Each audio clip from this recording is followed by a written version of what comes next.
guys, Finn over here bringing you another narrated Wi-Fi battle. This is going to be an NU battle with BlameTruth.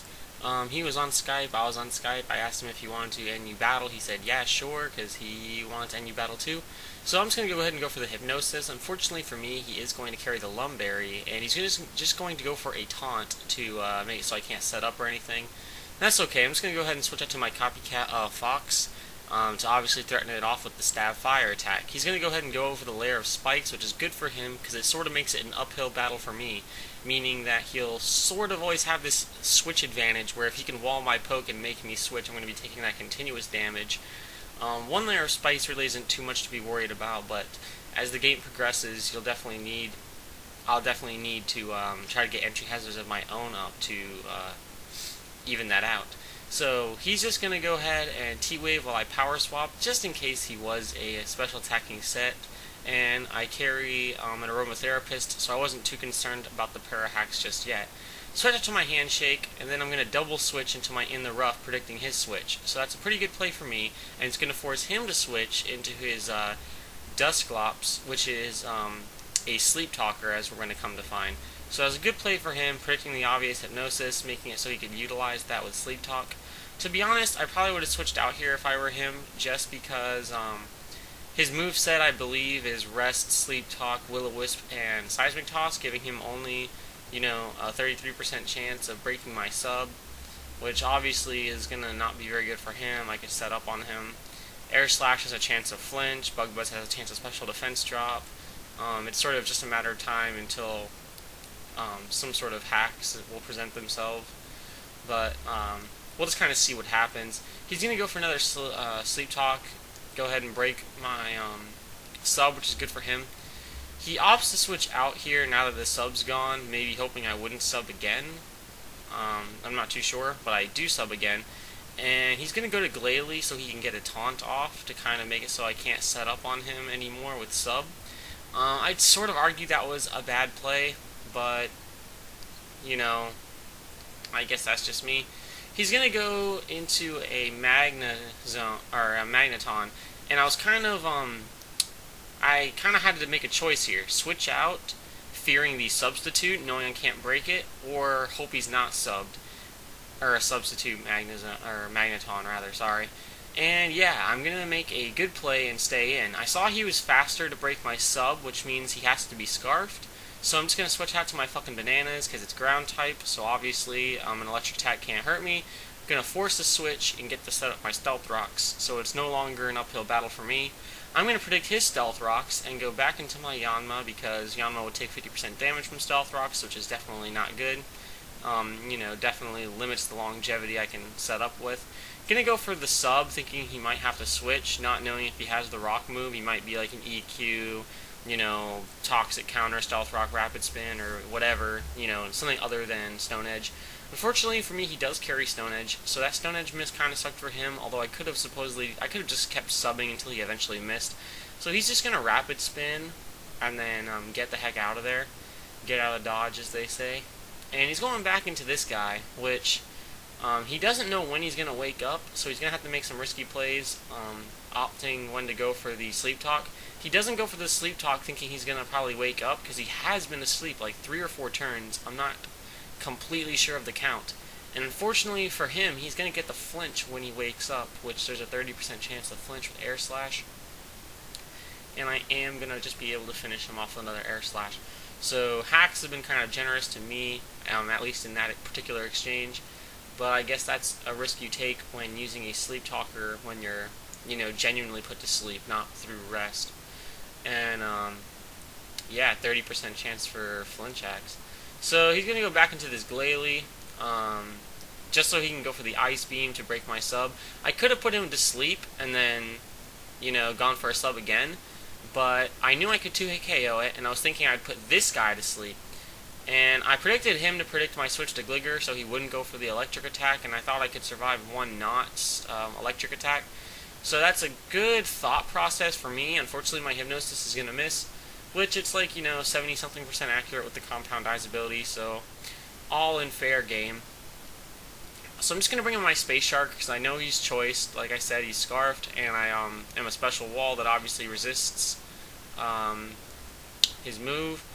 So it's a good chance to bring this thing in, especially because he's going to have to switch it out, and it is itself the biggest counter to my Space Shark because of the 4 times effective stab move. So he's going to go out into this Gardevoir. We're going to exchange statuses, but like I said, I have an Aromatherapist, so in my mind it's a good exchange, plus I have Rest on this thing. I can Fuse Raid on the switch. Sorry I didn't announce that. Gonna go into my Handshake, which is a pretty good play for me. Not sure what move he was going for there. To be honest, it could have been the Taunt, which would, stop me from getting up a screen. And I go for the Light Screen here, which is, a good play, but I'm going to make the bad play here and get a little bit greedy and opt to stay in to set up a Reflect, thinking that after the Reflect I could maybe survive a second hit, which was not a good play for me. I should have switched straight out into Gligar. The Earthquake was sort of obvious since its stab super effective. Yeah, I really should have switched out a turn earlier and not gotten greedy with that Protect. Unfortunately for me, I'm going to miss Toxic, and he's going to get a crit with Stone Edge. So, hacks are slowly but surely evening themselves out with that Hypnosis miss and crits and misses. But,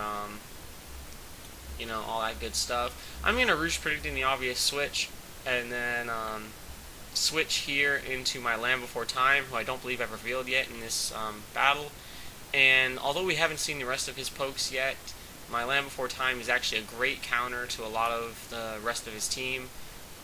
It's a special wall, which of course resists Magneton's most powerful attack, so it's a good counter for that, and it's also good against other things. He taunts, which is going to make me switch, I believe. Wasn't paying too much attention there, but I'm going to go back into my fucking bananas, because this thing seems, now that I see whatever it was, Wish, I'm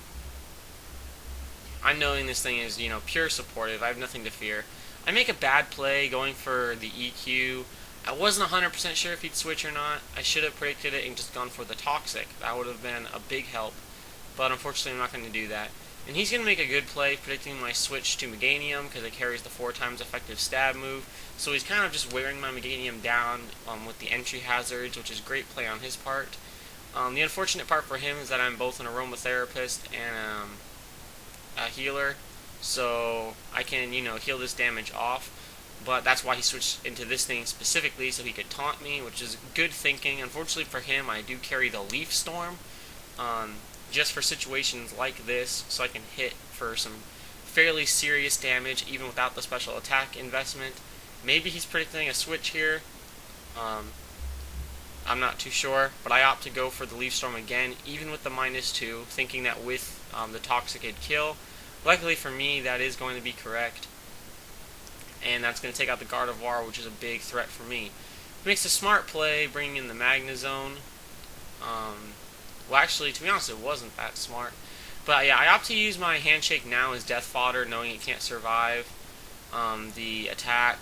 Obviously, he brought it in, to receive the Wish, but my Land Before Time can actually stall this thing really easily. I was kind of scouting for the HP Fire, and yeah, I'm going to speed the video up here for a minute just because this is kind of stally. My thought process here is pretty much hit it with a max, normal, not minus anything, Leaf Storm, and get my Aromatherapy off, and, use as many synthesises along the way as need be. Unfortunately for me, he's going to get 2 critical hits, which is kind of the reason why this had to be so stally. Without those crits, it wouldn't have taken quite that long, but eventually I am going to accomplish my goal. He didn't get the special defense drop he needed. I don't even think one special defense drop would have been enough without a crit, but a special defense drop with a crit easily would have helped him out, but unfortunately he's not going to get it. So switch out into my Space Shark, knowing he's choice, as I've said, and I resisted, as I've said, so a little repetitive matchup there. Gonna go for the Confuse Ray on the switch. I thought he might predict that and stay in for one additional turn and then switch, but he's not gonna do that. I'm not exactly sure why he went to this thing, maybe thinking I'm a purely supportive set, and I wouldn't carry the water attack. Unfortunately for him, I carry the Hydro Pump, similar to Meganium, the higher base power move, just so that even without an offensive investment I can do things like that. And I'm going to switch out into my fucking bananas, thinking that at this point in the game, he's kind of down like 2-4 or something like that. So he's really going to need to go for the safe play in the electric attack. But he actually explodes, but I'm a max HP, max defense, impish nature, Gligger, so considering that Magneton's attack isn't that great, he's not going to be able to take me out. And I'm going to make a really bad play here and go for the Toxic.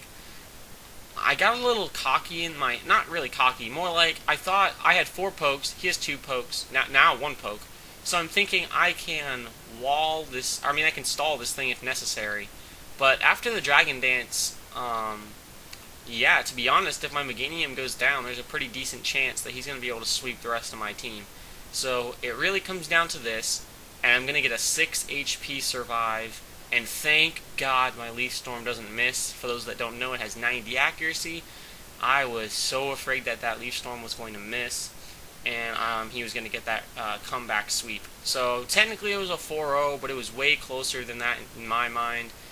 Great game, BlameTruth. I'm up for a rematch anytime. I know that one was really kind of haxy as hell, so I'd love to make it up to you with another battle. And that's it for this guy, so peace.